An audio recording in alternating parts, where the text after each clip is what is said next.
6 horas. Por el momento no se ha pronunciado sobre esta extradición de Joaquín El Chapo Guzmán. Vamos ahora a pasar con más de esta cobertura de costa a costa con nuestros colegas María Antonieta Collins y Félix Zevedú. Adelante. Muchas gracias, Pamela. Así es, estamos en esta transmisión especial, la extradición del Chapo Guzmán, una noticia que no por esperada deja de sorprender por el momento. Y algo muy interesante que decía Jessica, que se produzca en el último día de Barack Obama y cuando estamos a pocas horas de la posesión del nuevo presidente de los Estados Unidos. Además, en la forma en la que sucedió. El tribunal que revisaba el recurso había pedido 4 días hábiles para revisar esto, ¿no? Sí. Pero lo envía a la Corte Suprema, que usualmente, Félix, se toma 90 días para pues, decidir si aceptan o no el trámite. ¿Qué sucede? Que sorpresivamente ayer la Corte decide negar los 2 recursos de amparo que existían, que había interpuesto la defensa. Y, pues, para nadie es un secreto el calendario. Hoy es 19 de enero. Mañana es 20 de enero, el día marcado para la toma de posesión de un presidente de los Estados Unidos. Y, pues, esto va a empezar a levantar muchas suspicacias. Un año, 11 días después de haber sido detenido en Los Mochis. Sin duda, todo esto va a tener una lectura política a partir del momento en que se da y como bien describías, todos los trámites legales. Se había conocido en el día de hoy que le habían negado el último amparo. Incluso en una conversación con nuestra corresponsal en México, ella habló con los abogados y le preguntó a los abogados, bueno, ¿y qué le queda al Chapo? ¿Qué les queda a ustedes? Y los abogados le respondieron, rezar. Lo único que le quedaba era rezar, porque el trámite estaba ya marcado para la extradición, pero no se pensaba que fuera tan rápido. Vinculamos a nuestra transmisión a Gerardo Reyes, uno de los hombres que más ha seguido toda la trayectoria y la carrera delincuencial del Chapo Guzmán. Y Gerardo, la primera inquietud que me surge es, las primeras informaciones señalan que sería llevado a Nueva York. ¿Qué procesos le esperan al Chapo aquí en los Estados Unidos y específicamente en Nueva York? Nueva York tiene una importancia fundamental en todo esto porque aquí se concentraron todos los encauzamientos que había en otros estados. La Fiscalía de Nueva York, que estaba manejada por el actual fiscal de Estados Unidos, unió todos estos procesos y sacó un nuevo encauzamiento que los consolida a todos por narcotráfico, lavado de dinero, torturas y asesinatos. ¿Le espera al Chapo Guzmán básicamente en los Estados Unidos qué? ¿Una posible sentencia de cadena perpetua? Sí, lo más seguro es que sí. Estados Unidos tiene una larga fila de testigos, una legión completa de testigos que van desde los años 90, cuando él se tomó a California, su primer mercado fue California, hasta el hijo de su cliente, el Mayo Zambada, que está aquí en Chicago y está colaborando con la justicia. Ahora, Félix y Gerardo, oficialmente ha sido extraditado. ¿Por qué? Porque ya fue entregado a las autoridades norteamericanas, aunque esté todavía en tierra mexicana. Cuando una persona extraditable va a ser extraditada, pues en el momento que ya te entregan a... Ya está en un avión de las autoridades de los Estados Unidos. ¿Y ya está? Ya está en territorio técnicamente americano. Así es. Aunque el suelo sea mexicano. Es un procedimiento de 1 año, 11 días, que usualmente, bueno, y recuerdan ustedes que se había dicho que antes de febrero, antes de la llegada de febrero, iba a ocurrir esta extradición. Porque los abogados habían tratado de dilatar esta decisión presentando toda clase de recursos y la última información con la que ellos contaban era que la decisión se tomaría por lo menos en 3 meses. Entonces yo creo que los tomó de sorpresa que antes de esa expectativa se hubiera cumplido la orden de extradición, pero ellos mismos decían, aquí lo único que queda es que un día lo saquen sin preguntárselo a nadie y aparentemente eso fue lo que pasó. O sea, sin preguntárselo a su equipo legal y a la gente que lo ha estado defendiendo. ¿Los tomó por sorpresa? Sí, yo creo que a los abogados los tomó por sorpresa y esa respuesta de que lo único que nos queda es rezar o llorar, sí, rezar. Es muy elocuente de lo que ocurrió. Ahora, si nos ponemos a pensar, mucha gente decía que, ¿por qué Ciudad Juárez? Bueno, se van a reír. El subsuelo donde está sentada el Cerezo, el ceperezo es duro, es imposible de cavar. María Antonieta, vamos a despedirnos de la costa este en este momento, sigue con su programación local, nosotros seguimos con la costa oeste en esta programación especial y seguiremos con toda la información del momento.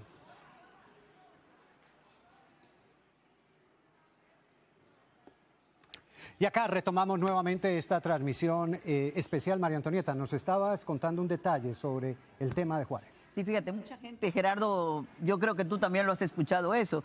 El lugar donde se asienta el ceperezo, allá a la salida de Juárez, todo el mundo se preguntaba, bueno, ¿por qué es más peligroso tenerlo en una cárcel donde hay enemigos de todos los carteles, nadie muy afín al Chapo? ¿Por qué tenerlo ahí? Y la respuesta de alguien fue, el subsuelo es duro, difícil de cavar, muy difícil para cavar un túnel. Entonces, porque en principio se pensó que era por la cercanía de Estados Unidos, lo cual podría facilitar. Estamos viendo unas imágenes que parecen del avión. Primero, el helicóptero donde habría sido trasladado al aeropuerto y esta, que es una típica aeronave de las que utiliza la DEA. Muchas veces es la DEA la que se encarga de estos traslados, Gerardo. Sí. Es un avión fatídico para los narcotraficantes. Es además, un símbolo del final de todo. Un avión ejecutivo que usa la DEA para esto generalmente pasa por Guantánamo, hace escala en Guantánamo y sigue a Nueva York. Ahora, volviendo a qué puede enfrentar en los Estados Unidos el Chapo Guzmán. Las posibilidades. Está claro que los elementos para condenarlo son contundentes. ¿Tiene capacidad de negociación el Chapo Guzmán para buscar algún tipo de arreglo con las autoridades de los Estados Unidos?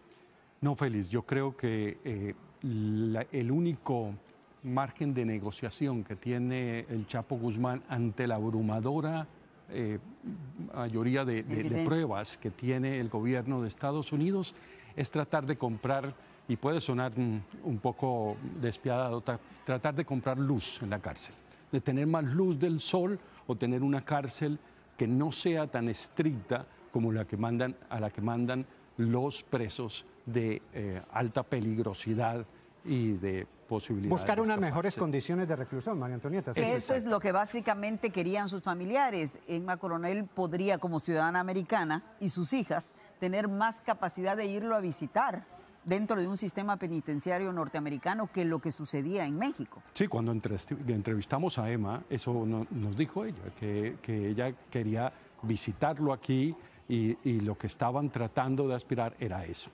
Los toma por sorpresa por la rapidez a partir de la última decisión, que fue la negación del último amparo, pero sabían que se venía esta situación. ¿Él tiene ya representación legal en los Estados Unidos? Pues hay un procedimiento que tiene que aprobar el Departamento del Tesoro para nombrar a un abogado de un narcotraficante, que es que los fondos que reciba el abogado tienen que ser auditados para probar que ese dinero no viene de fuentes ilícitas o de narcotráfico. ¿Y cómo se hace con alguien como el Chapo?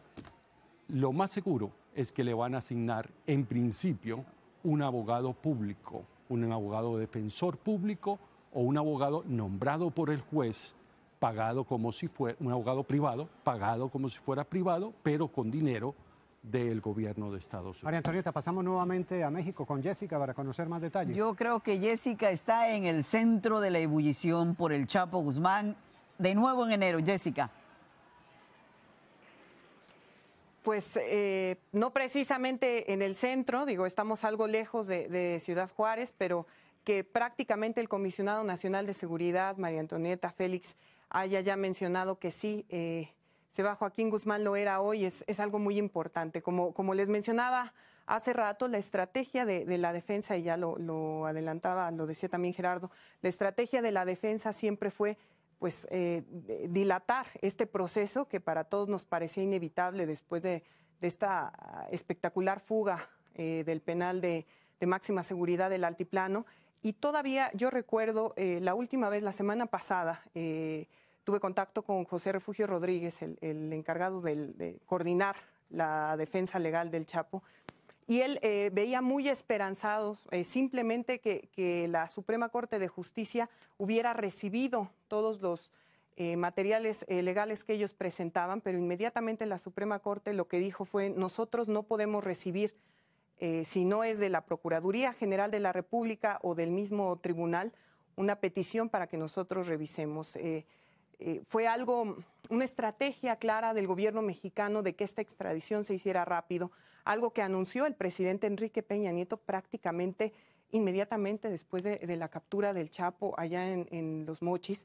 Entonces, pues no nos asombra, ¿no? Pero también sabíamos que esto tarde o temprano iba a pasar, por supuesto, como bien comentaba Gerardo, muchas preguntas sobre hacia dónde se va Joaquín Guzmán Loera, cuáles van a ser las condiciones carcelarias, algo que nosotros como cadena trabajamos mucho, que era lo que se esperaba, y cómo lo va a sentir Emma Coronel y su familia, sus hermanas, que ellas también lo visitaban constantemente en el penal de allá de Ciudad Juárez, eran las únicas que viajaban junto con Emma, más sus abogados.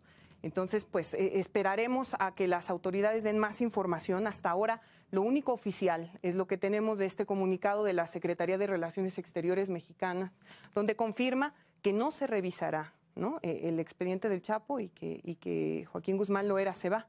Entonces, todo un capítulo en la vida del quien fue uno de los principales fundadores del cártel de Sinaloa, que revolucionó, cambió la forma de traficar droga en este país y prácticamente fue un movimiento cultural, generó movimientos culturales, generó cosas muy importantes aquí en México. Pues bueno, ahora Estados Unidos tendrá que hacerse cargo de él. Yo regreso con ustedes al estudio, seguimos muy pendientes desde aquí, desde la Ciudad de México. Jessica, quiero volver contigo porque tú mencionabas algo que me parece interesante en nuestro anterior contacto con el Buró en Ciudad de México, cuando decías que puede no ser casualidad, o por lo menos va a dar para muchas interpretaciones, que se produzca esta extradición el último día de la administración Barack Obama y cuando estamos a menos ya de 24 horas para la llegada al gobierno del nuevo presidente de los Estados, Donald Trump, que como sabemos ha tenido un tono muy duro con México. Efectivamente, Félix, este también es un aniversario de la primera fuga del Chapo en 2001, 93. Hay cosas que parecen aniversarios, pero pues sí, parece que no es casual. Nosotros quizá no tengamos una versión al respecto de las autoridades mexicanas sobre esto, pero lo cierto es que Donald Trump en varias ocasiones dijo que no quería más mexicanos que hubieran cometido algún delito y que los iba a deportar, ¿no?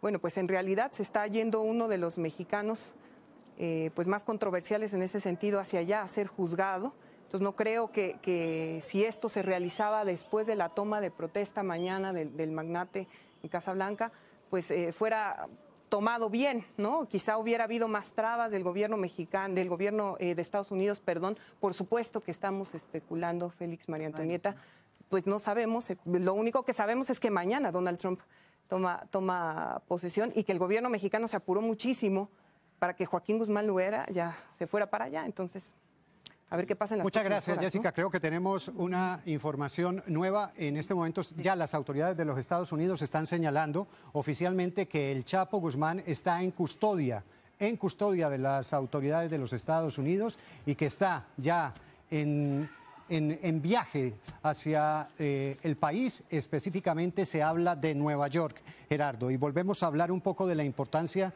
de Nueva York en toda esta historia y por qué Nueva York es el lugar donde finalmente, porque había muchas especulaciones, se hablaba de Chicago, donde están varios de los expedientes más importantes contra el Chapo Guzmán, pero su destino definitivo es Nueva York. Sí, antes de eso, a raíz de lo que comentábamos del discurso de Donald Trump, que le ha dicho que la frontera es lo más vulnerable, no hay narcotraficante en la historia del mundo del narcotráfico que haya vulnerado más esa la frontera más cuidada del mundo que la de Estados Unidos y México. Hay por lo menos 150 túneles que han sido cavados por la organización del Chapo Guzmán en esa zona. El Chapo ha pasado droga por aviones, por ultralivianos, por tierra, mar y aire. Y creo que la extradición de este narcotraficante tiene un peso simbólico muy grande en este momento, no solamente por lo que es el momento, sino además por este pasado de desafío a las autoridades de Estados Unidos. No hay otro narcotraficante que haya desafiado de una manera más osada e ingeniosa, si se puede decir, que el Chapo Guzmán. Y Félix y Gerardo, dos cosas. Bueno, acotando contigo, se ganó un sobrenombre. Él hizo a la frontera, la convirtió, y lo hemos dicho nosotros en Crónicas de Sábado, un queso gruyere por los agujeros armados. Y en el otro, cuando se pregunta uno, bueno, ¿a qué autoridades fueron entregadas? Usualmente las extradiciones las maneja el U.S. Marshals. La oficina de los Marshals son a quienes se les entrega un sujeto que va en vías de extradición. O sea que el día de hoy, alrededor de las 3:30 de la tarde, fue cuando en el Ceferezo de Ciudad Juárez, pues México cumplió con el protocolo y lo entregó a las autoridades norteamericanas, a los U.S. Marshals, que son los que le van a custodiar hasta la prisión a donde va a ser trasladado, seguramente el mismo día de hoy, ¿no? ¿Tenemos algún conocimiento ya de la posibilidad de una cárcel aquí en los Estados Unidos? Bueno, si él va a estar atendiendo el proceso y lo van a estar presentando, la cárcel de la condena es diferente a la cárcel donde lo van a tener mientras asiste a las audiencias en Nueva York, que es una cárcel que está cerca al Tribunal Federal para poder facilitar, por cuestiones de seguridad, el paso de los detenidos para atender todas estas audiencias que vienen. Lo primero que viene en este momento es una audiencia de presentación del Chapo, una audiencia inicial, en la que seguramente no van a pedir una libertad bajo fianza, eso no está en el tapete, pero formalmente hay que definirlo. Él puede renunciar a ese derecho de pedirlo e ir directamente a la lectura de cargos en su contra. Eso es lo que vamos a ver próximamente y tiene que hacerse en menos de 48 horas. La presentación del acusado, el nombramiento de su abogado, que como pensamos puede ser un abogado público, un defensor público de oficio, y la lectura de los cargos. Y esto, Félix y Gerardo, amenaza ser un juicio largo, de muchos años. No sé. Yo tengo dudas de que él esté dispuesto a ir a juicio. El Chapo no tiene nada que perder. De pronto hay abogados, en este país hay todas clases de abogados, unos que negocian fuera de la corte y otros que son los abogados que van a las audiencias y que litigan.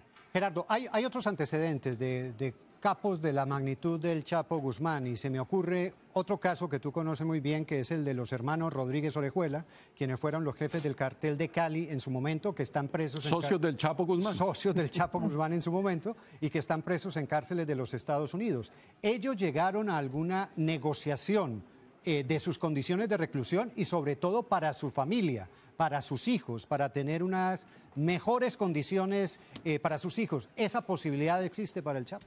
Sí, existe. Los Rodríguez no fueron a juicio y yo no creo que al Chapo le van a aconsejar ir a un juicio porque va a ser un desgaste emocional para su familia y el gobierno tiene muchas pruebas y muchos testigos contundentes, socios de él, que vivieron con él. ¿Quiénes son esos socios acá?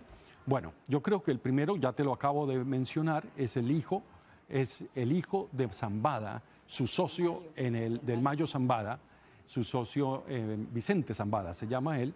Él está en Chicago, fue extraditado hace ya como unos 3 o 4 años y se sabe que llegó a negociaciones con el gobierno de Estados Unidos.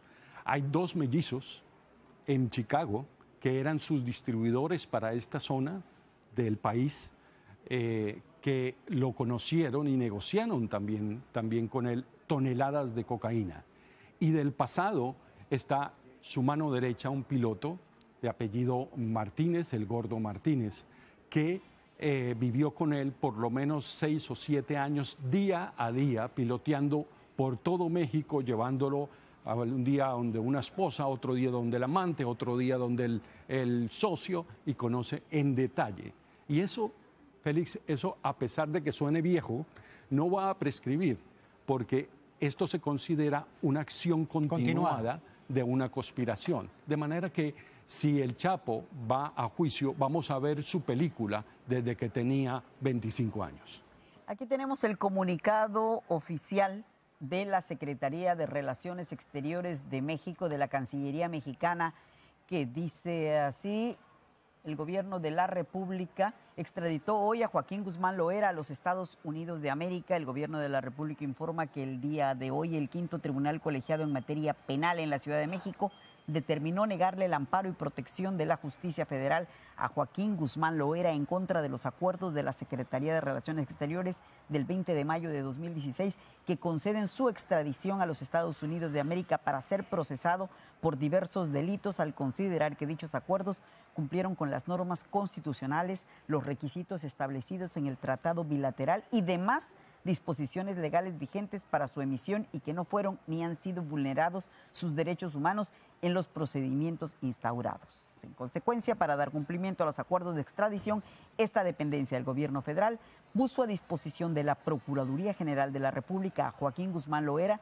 y a través de la misma el gobierno de la República entregó hoy al señor Guzmán Loera a las autoridades de los Estados Unidos de América. Ese es el comunicado oficial. También ya hay un comunicado por parte de las autoridades americanas, más o menos en el sentido que hemos señalado, de determinar que Guzmán Loera ya está en su poder, que va a ser trasladado a los Estados Unidos para enfrentar los cargos de los que más o menos estamos haciendo un balance somero, porque es demasiada información. Como dices, le van a revisar la vida desde los 25 años. Y volviendo a eso, ¿quién era el Chapo Guzmán hace 25 años? Pues a pesar de su perfil muy modesto y tranquilo, el Chapo Guzmán dentro del cartel de Sinaloa había desde un comienzo descubierto la gran ventaja de introducir drogas a Estados Unidos a través de dos sistemas. Uno, un ferrocarril binacional que salía de México y llegaba a San Diego y Los Ángeles. Y lo otro, él ya tenía ideas de los túneles. Uno de los primeros túneles que le descubren al Chapo Guzmán en su primera época era tan sofisticado como los de ahora. Se descubrió cuando entró la DEA a un depósito de donde arrancaba el túnel, alguien abrió una llave del agua del patio y eso activó una mesa de billar que estaba sobre una entrada del túnel, sobre la entrada del túnel. Estamos hablando de hace más de 20 años y allí se descubrió que llegaba ya a Estados Unidos ese túnel. La realidad es que de todos los... ¿Cuándo surge a la publicidad del Chapo Guzmán? Pues el 24 de mayo de 1993, cuando el ataque en el aeropuerto. Asunto que de todos los crímenes que le achagan, ese sí que nunca se le probó que tuviera participación. Porque la muerte de Monseñor. Del cardenal Juan Jesús Posadas Ocampo. A partir de eso, él empieza una correría por toda Centroamérica, ¿sí?, que lo llevó a El Salvador, donde estuvieron a punto de atraparlo entre la policía salvadoreña y la DEA en una operación conjunta. No lo logran, pero es muy importante ese evento en su vida porque allí en El Salvador encuentran el número telefónico de su contacto en San Diego.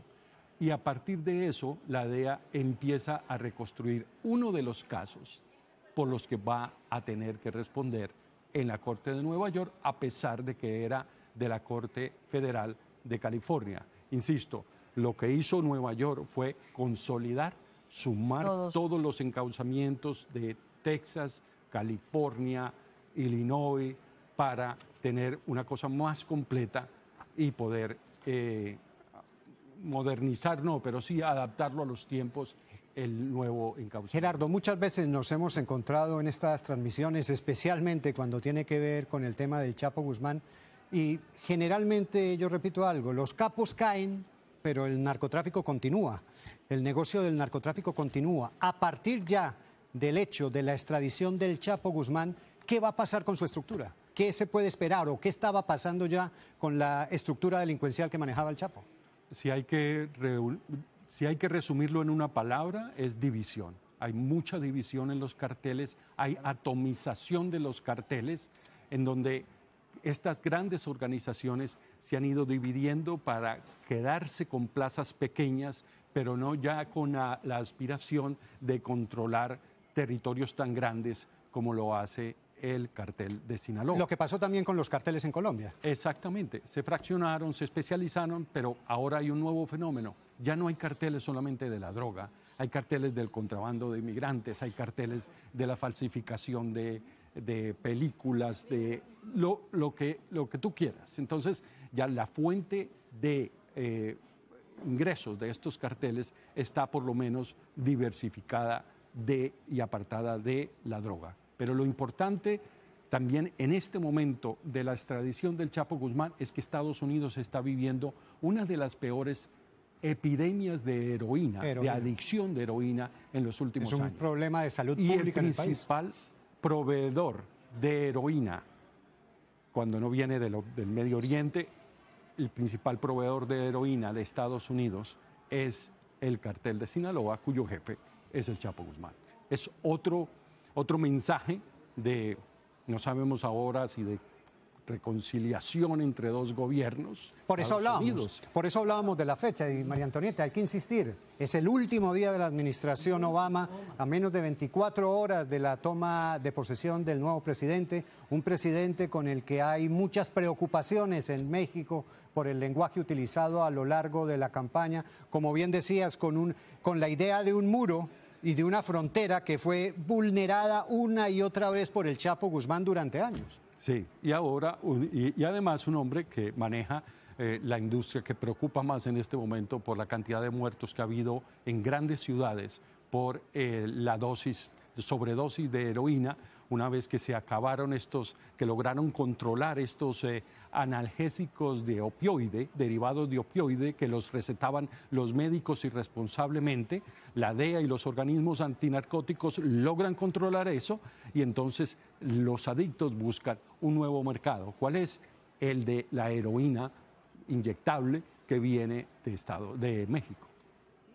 Exactamente, acotan que es el famoso Triángulo Dorado entre Sinaloa, Chihuahua y Durango, que es la zona de mayor producción de la heroína, de la amapola, que es la base al fin del día de todo esto. No, y es algo que ha explotado Trump en varios de sus discursos. Claro. En la epidemia en Chicago, y cada vez que va a una de estas ciudades dice, mire este desastre, y por supuesto la gente recuerda su discurso de que los mexicanos vienen aquí es a traer drogas. Volviendo un poco al panorama que puede enfrentar el Chapo Guzmán en los Estados Unidos y que seguramente ya será materia de discusión de sus abogados, quiero insistir, Gerardo, en el tema de la defensa o la no defensa. Va a tener una representación, pero ¿qué tipo de posibilidades se enfrenta ante las autoridades de los Estados Unidos?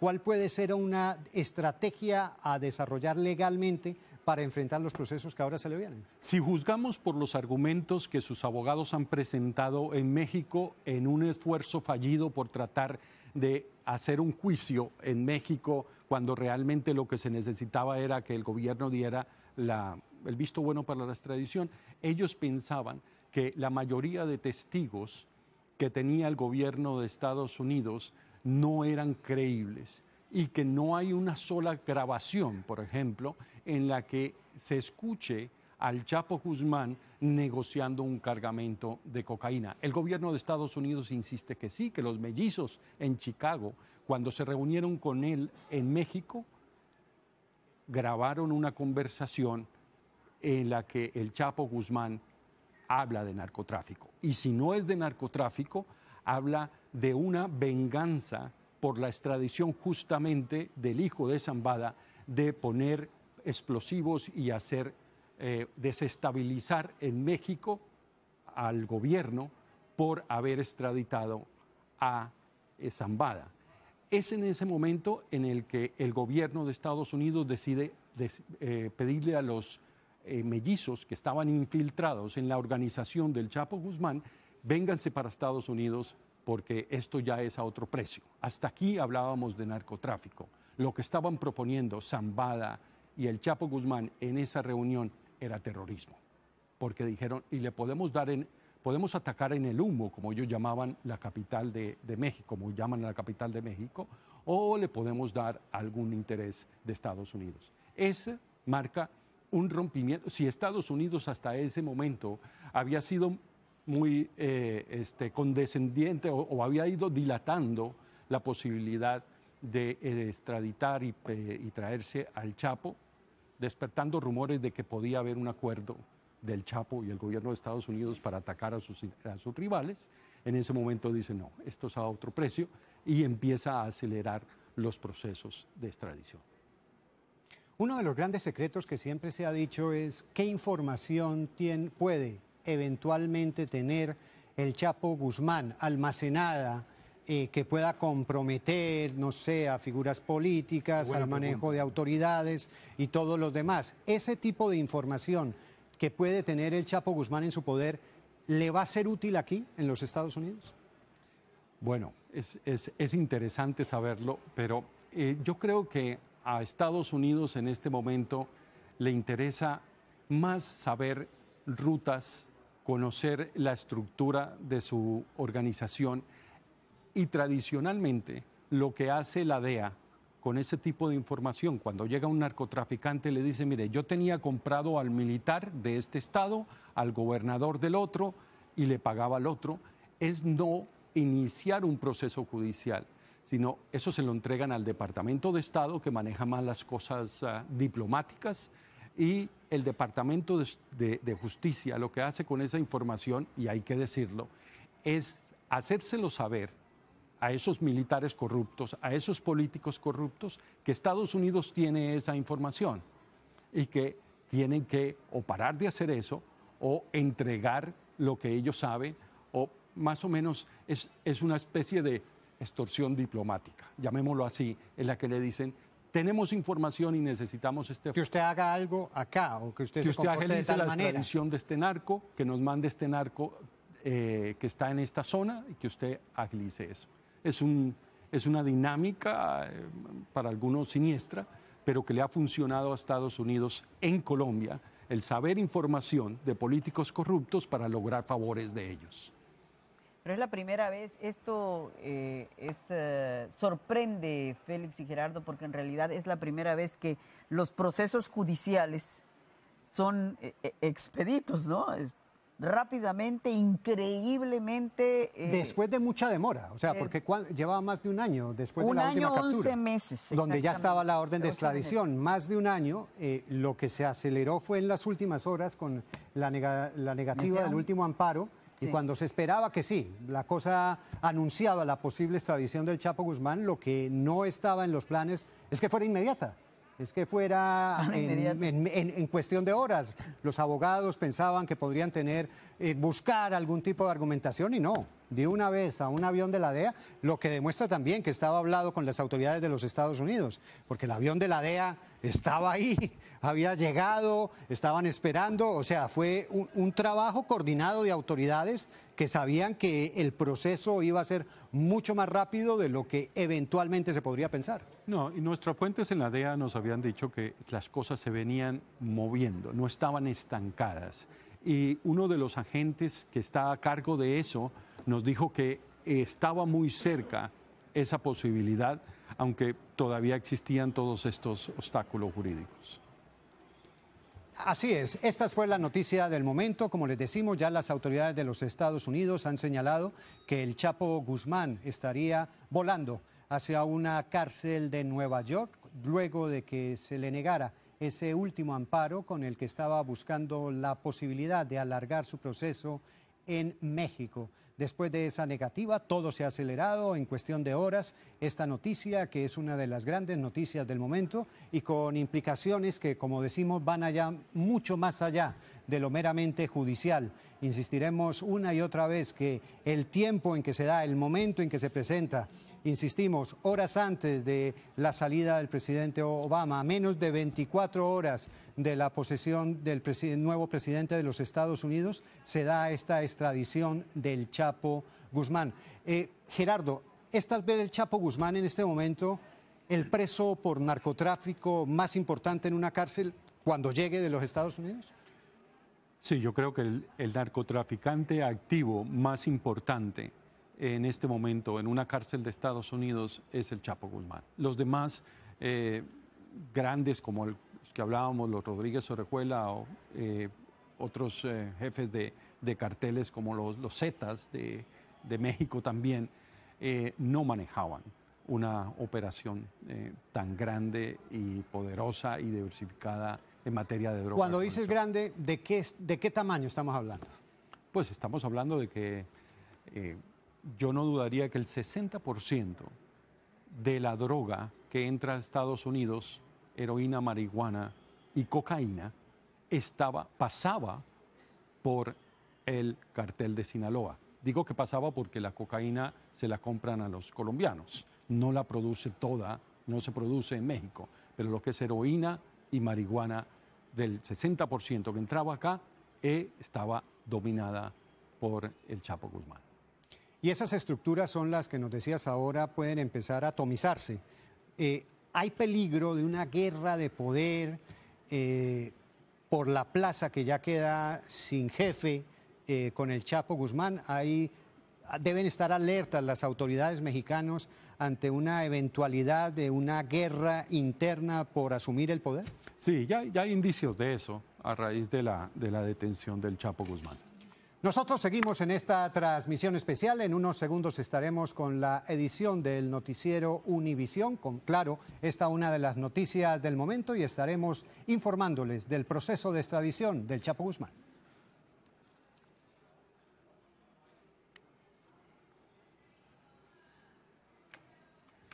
Estas son las imágenes de la... En unos momentos más, Jorge Ramos y María Elena Salinas desde Washington con Noticiero Univisión en la costa este.